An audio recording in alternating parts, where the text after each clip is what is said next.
We have, we'll go through the second process, which is where we're billing a third party. So in this case, I'm going to just synchronize our patient again to bring them into the system.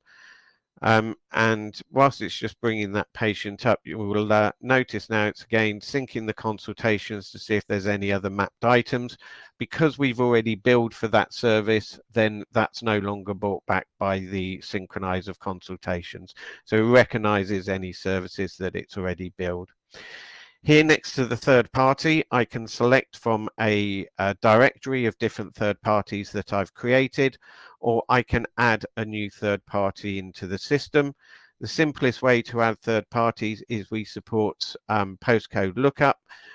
So at any time you can just simply put in the postcode relating to the third party, do a find address, go to the bottom of the list, and you tend to find most of the corporates and companies then listed on there. Select those and that will create you a new third party within the system. So again, just trying to reduce the amount of time, the amount of steps it takes, improve the accuracy of the data that you've got. I'm just going to simply select Bupa. They may have provided you with an authorization number. We can record that on the invoice, and we can also support anonymized invoices. So if you're sending an invoice from a GDPR perspective to a third party, we can suppress the details about the patient and only include the purchase order number. If we do our add items now, you'll see this price list is completely different. So different entities, depending on who we're billing, can have different price lists, and you can set up any number of different price lists that you wish that you require.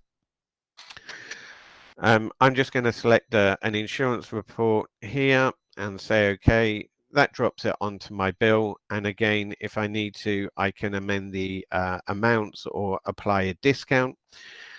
In this case, because we're not going to be able to take a payment straight away, we can go to our post and print option. And again, I've set it to write back to the care record when this item is billed. So it's just going to write to the care record there.